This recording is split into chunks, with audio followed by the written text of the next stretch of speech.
यार ये अपना निकाश ए दोस्तान दे दे। सब ज़्यादा प्रिंट नहीं होंगे लेकिन एक एक दो दो देख लें। ये 2003 से ऑनवर्ड जो है ना, मैंने दिया आपको 5 आइटम का ना वर्ल्ड फूड प्राइस इंडेक्स दिता है तो इसमें सिर्फ जो पाम ऑयल की कीमतें वो देखने वाली हैं। शुगर भी है, सीरियल भी है, गोश्त भी है।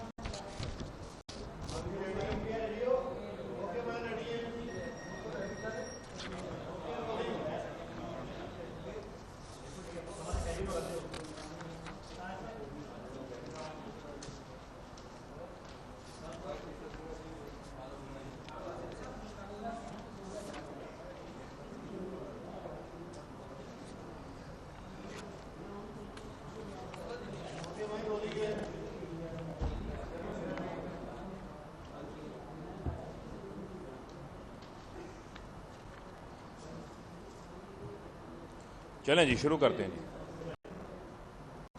बिस्मिल्लाहिर्रहमानिर्रहीम।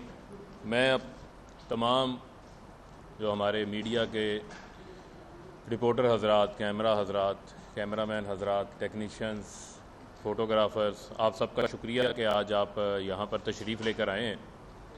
आज मैंने जिस मौजू के ऊपर बात करने के लिए आपको बुलाया है वो एक ऐसा मौजू है कि जो आम आदमी के साथ डायरेक्टली मुंसलिक है और इस हवाले से बहुत सारे हक़ाइक़ जो है वो मुझे आपके सामने रखने हैं, क्योंकि कुछ ऐसी चीज़ें हैं कि आपके सामने ना रखें तो लोगों के सामने जो है वो हकीकी पिक्चर जो है वो नहीं पहुंचती।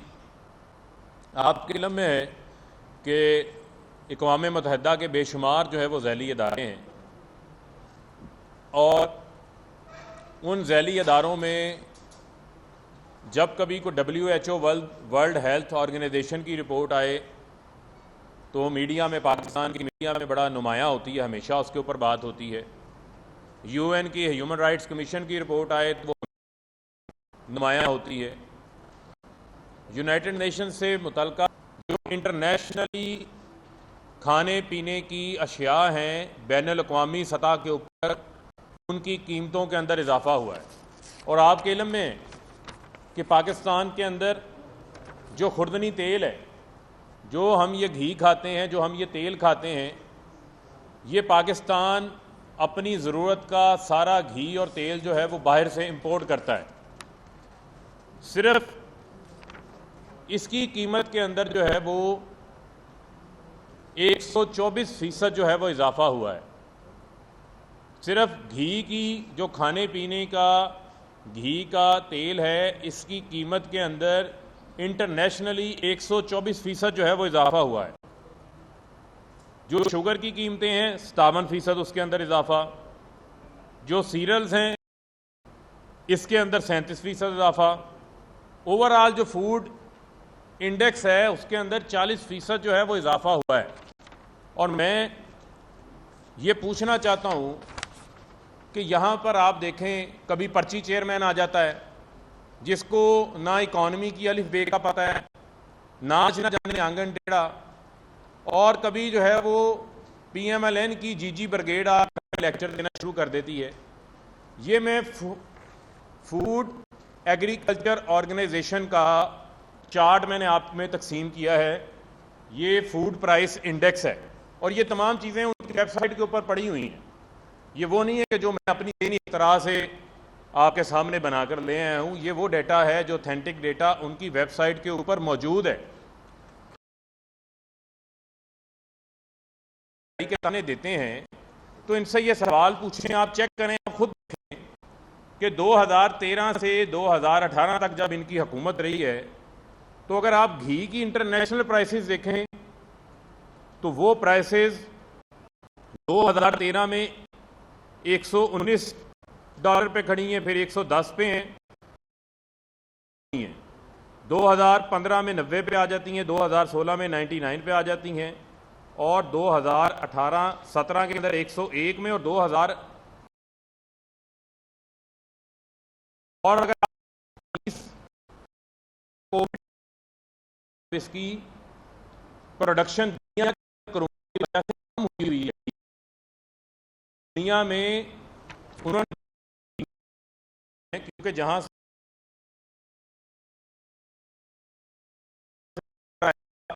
कि ये 104 से 121, 131, 138, 147 और आज 174 के ऊपर खड़ी हैं।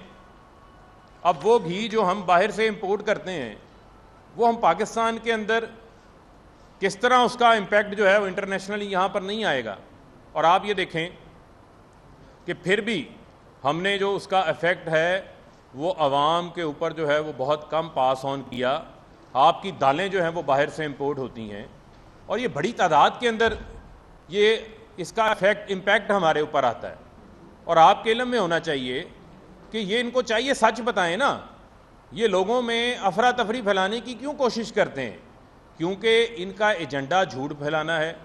इनका एजेंडा जो है वो एक ऐसा माहौल बनाना है जिसमें लोग इनकी चोरी का, करप्शन का भूल के लोगों को और तरफ लग जाएं। लेकिन ये वो हकाइक हैं जो मैं आपके सामने पेश करना चाह रहा हूँ।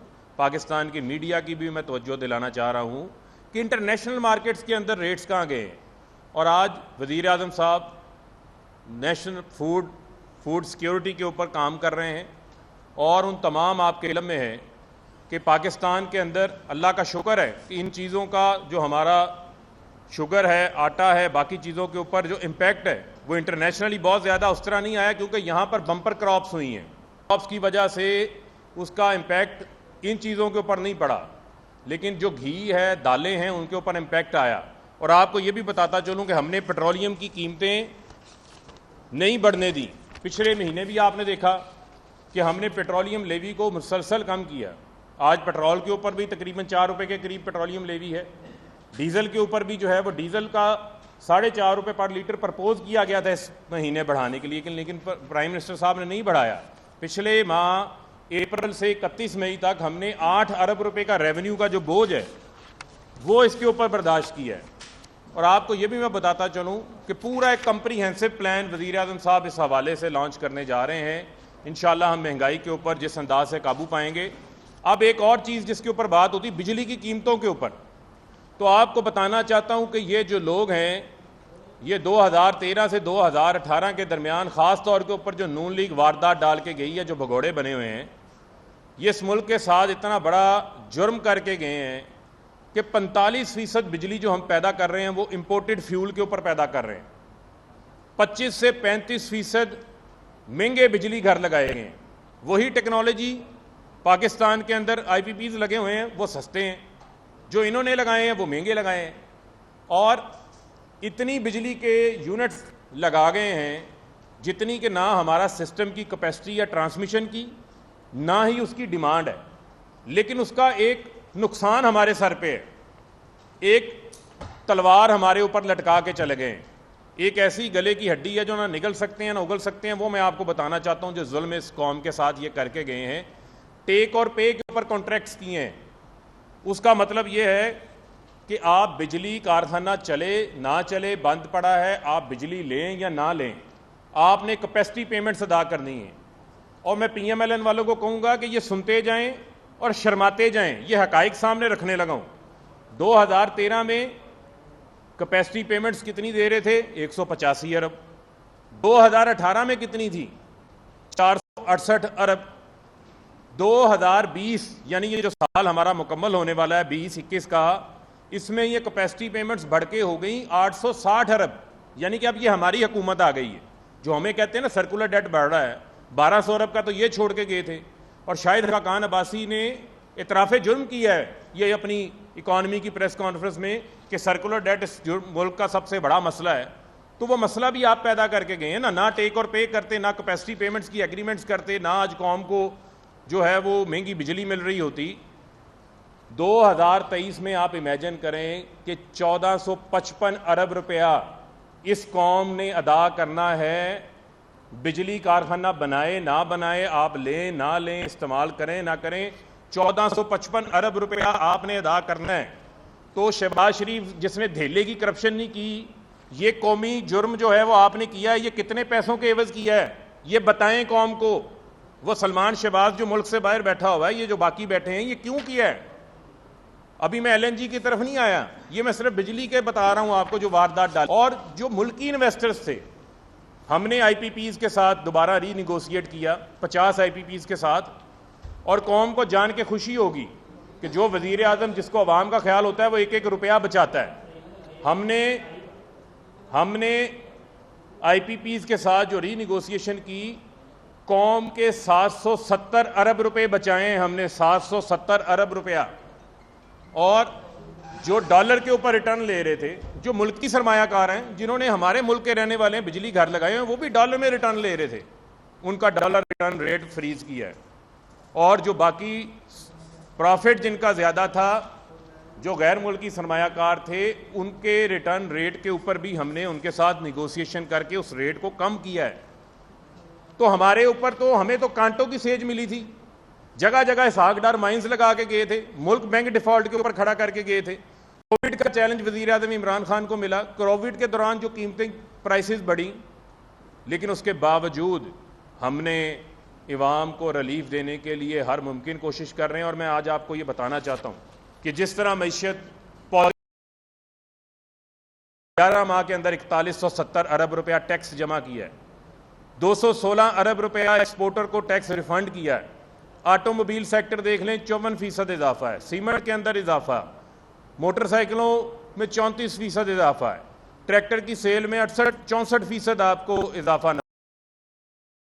किसान भाई है जो हमारे दिल के इंतहाई करीब है, जो पाकिस्तान की 70% आबादी का हिस्सा है, उसको 1100 अरब रुपया अजाफी मिला है पिछले साल की बनिस्बत अपनी फसलों का। किसान खुशहाल हुआ है। लिहाजा वो लोग जो जेल जाने के डर से, वो लोग जिनका लूटा हुआ पैसा बाहर पड़ा हुआ है, उस डर से जो मायूसी के ढोल बजाते हैं, तो उनको कौम को सच और हकाइक बताने चाहिए, और वो हकाइक हम आपके सामने रख रहे हैं। अब सूबाई हुकूमतों की जिम्मेदारी है, सिंध हुकूमत की भी जिम्मेदारी है कि प्राइसेस को कंट्रोल करें, ग्रां फरोशी को कंट्रोल करें, ज़ख़ीरा के खिलाफ कार्रवाई करें। हमें आके डेली लेक्चर देने की बजाय बिलावल साहब आप कराची की सड़कों पे निकलें, सिंध की सड़कों पे निकलें, वहां पर जो जो छोटे छोटे माफियाज आपने कार्रवाई करें। और फिर मैं आपको ये कहना चाहता हूं कि ये जो वर्ल्ड UN की फूड और एग्रीकल्चर ऑर्गेनाइजेशन की रिपोर्ट है, जिसमें 40% वो बता रहे हैं इजाफा हुआ है खाने पीने की अशिया के अंदर, ये वो हकीकत है। इस हकीकत को हम जुटला नहीं सकते। हम कोशिश करते हैं कि उसका बोझ कम से कम डाला जाए। जिस तरह पेट्रोलियम की कीमतें वज़ीर आज़म साहब ने नहीं बढ़ाई, खुद बोझ बर्दाश्त किया। जी,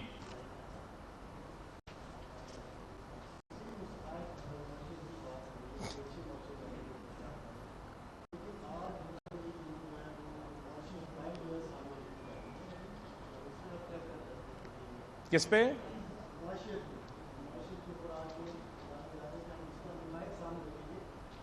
देखिए, माशियत के ऊपर PMLN के तो लिए PMLN की माशी पॉलिसीज़ वही हैं कि उनको मैंने आगे पहले कहा, सुनता जा, देखता जा, शर्माता जा, और वो मैशियत इस मुल्क की इस हालत में पहुंचा के गए हैं कि मुल्क बैंक डिफ़ॉल्ट के ऊपर खड़ा था और उसके हकाइक सामने पड़े हैं। Current account deficit 19.2 billion dollar पे था। आज आप एक्सपोर्ट्स देख लें, बढ़ी हैं। आज लार्ज स्केल मैन्युफैक्चरिंग बढ़ी है। आज तरसीलात ज़र जो बाहर से बैरून मुल्क पाकिस्तानी भेजते हैं वो बढ़े हैं। तमाम इशारे जो है मुस्बत हैं, और इंशाअल्लाह हम फोकस कर रहे हैं कि हमने अब जो महंगाई इंटरनेशनली बढ़ी है, लेकिन उसके अलावा हम फोकस करके, टारगेटेड करके, हम दालों की पैदावार पाकिस्तान के अंदर बढ़ाना चाहते हैं। हम जो है वो बम्पर क्रॉप्स को बढ़ाना चाहते हैं। हम बीज के ऊपर काम कर रहे हैं, हम सॉइल के ऊपर काम कर रहे हैं, मॉडर्न टेक्नोलॉजी के ऊपर काम कर रहे हैं, और इस बजट के प्रोजेक्ट्स उसके अंदर रिफ्लेक्ट होंगे। दूध की पैदावार बढ़ाने के लिए काम कर रहे हैं। तो इंशाल्लाह प्राइम मिनिस्टर साहब का इस हवाले से विजन बड़ा क्लियर है और उसके मुस्बत नताइज आपको नजर आएंगे।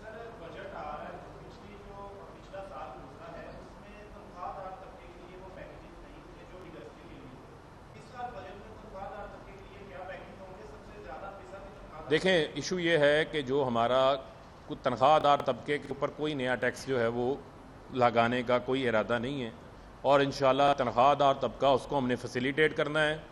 चाहे आप देखें हेल्थ कार्ड हो, KPK में 10 अरब रुपए का हेल्थ कार्ड का लोगों ने फ़ायदा यूज़ किया है। इस साल इंशाल्लाह पंजाब में भी आ जाएगा।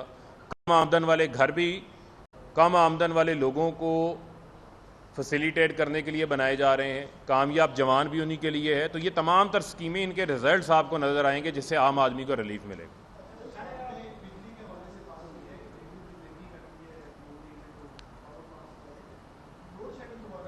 देखें, इसमें टीपू दो चीज़ें हैं। बुनियादी तौर के ऊपर जब मैंने ये बात की कि ये महंगे बिजली घर लगाएं, पाकिस्तान को बिजली नहीं चाहिए, पाकिस्तानियों को सस्ती बिजली चाहिए, जिसके लिए हम 10,000 मेगावाट के ये डेकेड ऑफ डैम्स है जो हमने शुरू किया, आपने देखा होगा। प्राइम मिनिस्टर साहब खुद विजिट्स कर रहे हैं, खुद उसकी निगरानी कर रहे हैं। जो तामीराती काम हो रहे हैं, दिया मीर भाषा डैम पर काम जारी है, मोहम्मद डैम पर जारी है, बाकी डैम्स के ऊपर काम जारी है। जहाँ तक रही बात, आपने लोड शेडिंग की बात की, तो मैंने आपको कहा कि बिजली बनाते रहे हैं महंगी, ट्रांसमिशन के ऊपर इन्वेस्टमेंट नहीं की। आज हमने ट्रांसमिशन के ऊपर अरबों रुपया खर्च किया है, अरबों रुपया, और हमने कई हज़ार मेगावाट ट्रांसमिशन की कैपेसिटी को बढ़ाया है। उस सिस्टम्स के ऊपर हम भी काम कर रहे हैं, और यहाँ पे हमें पता है कि गट्टी के ऊपर कंस्ट्रेंट है, जिसकी वजह से हमारा जब बिजली आती है तो वो सिस्टम ट्रिप कर जाता है, लेकिन उसके ऊपर NTDC काम कर रही है और इंशाल्लाह उसके ऊपर भी काबू पाएंगे।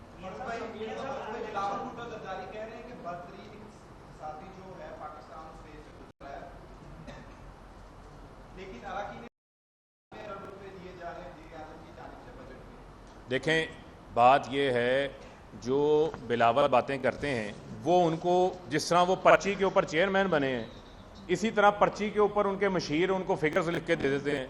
ना उनका कुछ सर होता है, ना उनका पाँव होता है।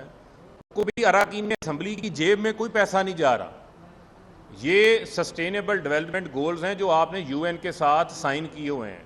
बिलावल साहब, थोड़ी सी रिसर्च करें और पढ़ना शुरू करें खुद से।